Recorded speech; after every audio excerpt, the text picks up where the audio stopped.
तलाश में ही है। उनको तो सोचने का अवसर नहीं है कि भक्ति क्या होता है, भक्ति का रस क्या होता है, उसको कुछ नहीं मालूम। पूरी सारी जिंदगी एक बैल के माफिक गुजार देते हैं। उनको मालूम ही नहीं है कि भक्ति भी कोई चीज़ होती है, परमात्मा के प्रति भी प्रेम कोई चीज़ होती है। तो इसलिए बाबा बोलते हैं कि सबको उस भक्ति का रस मिले, इसके प्रभु। यदि हम लोग अपने देश के बारे में सोचे थे, हमारे देश को स्वतंत्र हुए 77 ईयर्स हो गए, करीब करीब होने वाला अगस्त आता है, लेकिन आम आदमी का जीवन स्तर में बहुत ज़्यादा फर्क नहीं आया। सोचने का स्तर पहले भी भौतिक स्तर में सोचता था, आज ही भौतिकता के बारे में ही सोचता है। उनका जो स्तर है, मेंटल लेवल ऐसा नहीं हुआ है कि हम सोचें और नए ढंग से सोचें, इससे हट करके सोचें। उनके अंदर जो हिडन टैलेंट है ना, कोई मेंटल टैलेंट, किसी को क्रिकेट खेलने का शौक़ है, किसी को म्यूज़िक का शौक़ है, किसी को फाइन आर्ट्स का शौक़ है, उसको डेवलप करने का सोचे, ऐसे मन में आता ही है, क्योंकि रोज़मर्रा की ज़िंदगी में उलझ चुका है, उससे आगे बढ़ पाता है। यदि हम हमारे पड़ोसी देशों से तुलना करें, जापान से 1945 में वहाँ पर बम गिरा था, अगस्त में, नागासाकी और हिरोशिमा। और हमारे पास, हम लोग भी उसी समय 47 में स्वतंत्र हुए। हम जापान तबाह हो गया था, उसके पास कुछ, अभी भी कुछ नेचुरल उतरा तो है नहीं, सब बाहर से आता है। और जापान कहाँ है और हम कहाँ, कोई तुलना नहीं है जापान से। हमारे पूरा बर्बाद हो गया था, अमेरिका ने परमाणु बम गिराया था, उसका असर नहीं दिया, लेकिन वो कहाँ से कहाँ पहुँच गया, हम कहाँ पर हैं, ये हम लोग देखें। चाइना का ही देख लें, 60 के पहले वहाँ बहुत गरीबी वगैरह थी, और आज चाइना कहाँ से है। तो ये सब हम लोग, ये इतना हमारी जो व्यवस्था है, ये व्यवस्था, हम जो आम आदमी का जो जीवन स्तर है इतना नीचे क्यों गिरा, क्यों आगे हम लोग दूसरों देशों के समान हम लोग आगे क्यों नहीं बढ़ पाए। उसका कारण है भारत स्वतंत्र हुआ। भारत की जो लड़ाई लड़ी गई, आर्थिक आज़ादी की लड़ाई नहीं।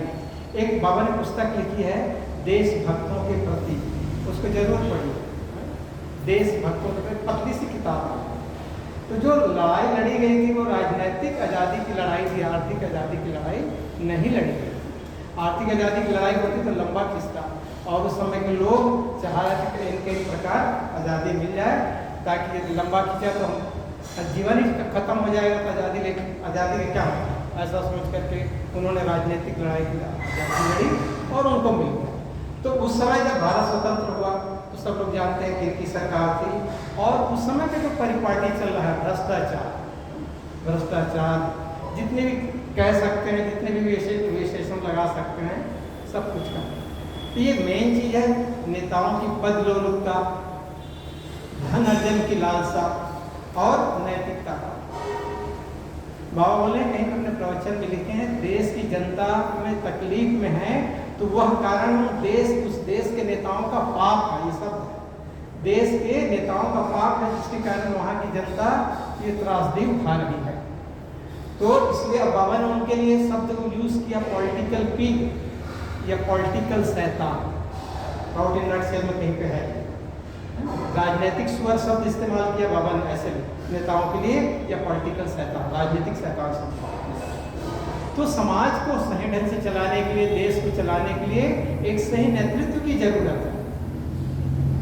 तो नेतृत्व कैसा होना चाहिए, जो हम लोग पुराने में भी देखें, कहीं कहीं जाए ऐसे लोग मिले हैं, लाल बहादुर शास्त्री, सुभाष चंद्र, जो रूलिंग पार्टी में थे, लाल बहादुर शास्त्री ऐसे नेता थे, ज़्यादा दिन नहीं चल पाया। तो ऐसे नेता थे कि इनमें जो बहुत सारी इनके बारे में कहानी आप लोग जानते हैं, है ना।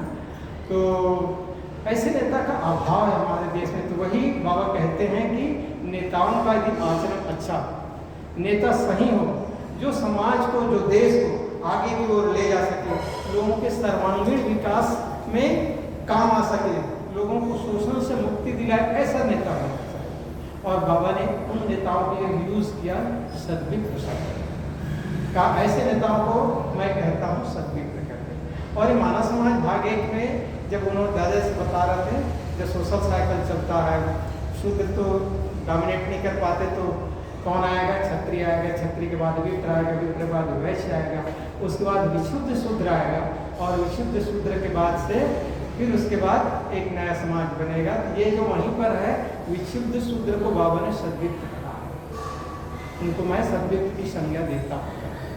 वो शूद्र नहीं है, लेकिन वो क्या मेंटली वो लोग विप्र हैं या क्षत्रिय हैं, लेकिन फिजिकली वो लोग शूद्र बन गए। ऐसे लोगों को मैं विशुद्ध शूद्र कहता हूँ या सद्विप्र कहता हूँ। तो सद्विप्र किसे कहेंगे? बाबा के हिसाब से वे कट्टरवान नैतिक, बाबा का जो डेफिनेशन उसको मैं पढ़ के बता रहा हूँ। वे कट्टर नैतिकवान और निष्ठावान आध्यात्मिक साधक जो शक्ति संप्रयोग के द्वारा अनैतिकता एवं शोषण को समाप्त करना चाहते हैं, वे ही सद्विप्र हैं। शब्द है कट्टर नैतिकवान, निष्ठावान, आध्यात्मिक साधक, साथ में शक्ति का संप्रयोग, क्योंकि परिवर्तन शक्ति संप्रयोग के द्वारा ही आए। जो फिलोसफी दादा ने बताया अपने क्लास में, शक्ति संप्रयोग के बिना परिवर्तन नहीं आएगा। क्रांति है, विप्लव है, शक्ति संप्रयोग करना ही पड़ेगा। और बाबा ने इसके लिए एक और नाम दिया है सद्विप्र के लिए, आध्यात्मिक विप्लवी, स्पिरिचुअल रिवोल्यूशनरी शब्द का उपयोग किया है। साथ में कहीं पर और डेफिनेशन दिया है, धार्मिक नीतिवादी संग्रामी मनुष्य ही सद्विप्र है। बाबा कहीं कहीं मैंने दिया है, उसको कोट कर किया तो उसको यहाँ पे लिख दिया है, धार्मिक नीतिवादी संग्रामी मनुष्य ही सद्विप्र है, मानव समाज भाग में।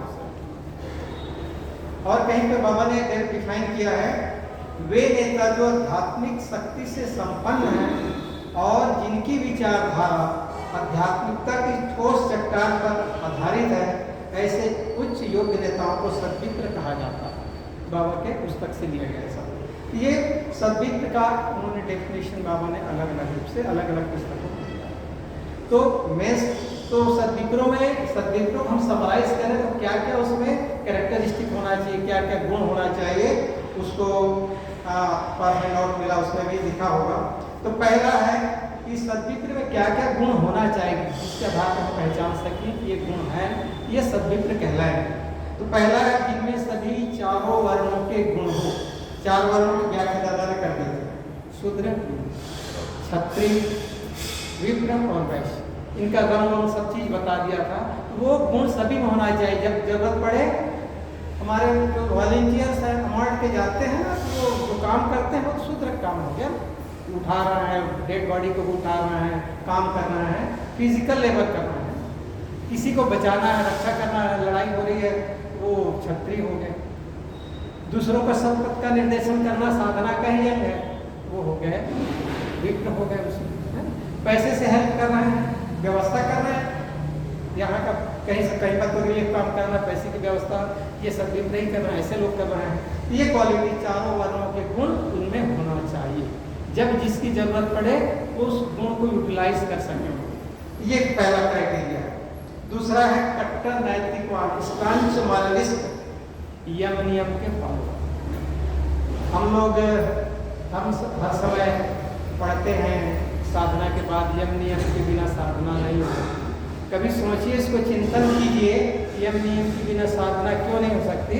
समय मिलेगा तो इसकी चर्चा करें, अभी वो विषय है। हर बार पढ़ते हैं सर्वोच्च निर्देश जो बोलते हैं मराठी में, इसमें तो यम नियम के बिना साधना नहीं हो सकती। क्यों नहीं हो सकती, इस पर चिंतन कीजिए। क्या कारण है कि यम नियम के बिना साधना हो ही नहीं सकती। तो यम नियम का पालन करना परम पुरुष का निर्देश है, तो यम नियम का पालन हम करेंगे तो कट्टर नैतिकवान बनेंगे, प्रयास किया जा सकता है ना? एकदम कट्टर नैतिकवान बने कठिन है। बाबा बोलते हैं कहीं पर यम नियम का पालन करना बहुत कठिन काम है, लेकिन पालन कर कोशिश करना कठिन नहीं है। कोशिश करना अलग चीज है ना, कोशिश करें तो है ना। अब पालन करना कठिन है करके हम पालन करना ही छोड़ दें, कोशिश ही ना करें तो कोशिश करें, ठीक है, चलो आज इस पॉइंट को करें, इस पॉइंट को करें, इस पॉइंट को करें, प्रयास करना चाहिए। अच्छा, उसमें और थर्ड कैरेक्टरिस्टिक है इसमें शारीरिक रूप से स्वस्थ, फिजिकली फिट। हम बोलते हैं कि जो सद्विप्र है वो फिजिकली फिट होना चाहिए। फिजिकली फिट का मतलब वो किसी प्रकार से बीमारी ना हो, इसका मतलब कोई दवाई नहीं लेते हो, रोग मुक्त हो, दवा मुक्त हो, किसी प्रकार का कोई मतलब डिसीज फ्री, मेडिसिन फ्री, कोई ग्लैंडुलर डिफेक्ट नहीं होना चाहिए, एकदम फिजिकली फिट। जब चाहे हाँ यहाँ जाना है, तैयार हो गए, रात को 12 बजे जाना है आपको, उठो, देख लो, चलते बस, है ना। ये ना सोचे थे मेरा कमर दर्द हो गया तो हो गया, ऐसा फिजिकली फिट होना चाहिए। उसके बाद नेक्स्ट इसकी के जो कैरेक्टरिस्टिक है, ये है मानसिक रूप से मजबूत है, विकसित हो, मेंटली स्ट्रॉन्ग एंड डेवलप्ड। तब उसमें फ्री फ्रॉम जो भी इंस्टिंक्चुअल जो डिसऑर्डर है, वृत्ति विकार जो बोलते हैं ना, वृत्ति विकार से भी मुक्त होना चाहिए। मन हमेशा मजबूत रहे, मुझे ये काम करना है तो करना है, यहाँ जाना है तो जाना है, मतलब मन डगमगाना नहीं चाहिए। वो आदेश मिला है संस्था का या कहीं से हमारा एक प्रोग्राम है, ये प्रोग्राम अभी जैसा हो रहा है, ये प्रोग्राम इस तरह यहाँ करना, बिल्कुल सब काम छोड़ करके माइंड सेट हो गया, ये काम करना मतलब करना। ये एक एडमेंट होना चाहिए, किसी प्रकार से कोई समझौता नहीं। ये तभी होगा जब हम एकदम मेंटली मजबूत रहेंगे, तभी हम ये काम कर सकते हैं। और उसके बाद नेक्स्ट है, फिफ्थ पॉइंट है इसमें, निष्ठावान साधक को एकदम स्पिरिचुअली एलिवेटेड। अब हम लोग कितना वो हम लोग जानते हैं, बाबा जानते हैं, जो भी हम लोग कोशिश तो कर सकते हैं, चलने का कोशिश करते हैं। तो ये इस प्रकार से इसमें इसका मतलब स्पिरिचुअली एलिवेटेड होना हमेशा क्या होना चाहिए, ब्राह्मी भाव, तमो ब्रह्म सद्भाव, हमेशा ब्रह्म का चिंतन, हर एक चीज में उन्हीं का चिंतन, उन्हीं का चिंतन। खाली बैठे हैं, कोई काम नहीं तो उन्हीं का चिंतन करते हैं, इष्ट मंत्र चलाते रहे, बीच बीच में गुरु मंत्र का अभ्यास करें, तो इष्ट मंत्र चला रहे हैं, वही उत्तमो ब्रह्म सद्भाव है। ये बोल रहे हैं कि हमेशा वो स्पिरिचुअली एलिवेटेड तब होगा जब हमेशा ब्राह्मी चिंतन लगातार चलता रहे।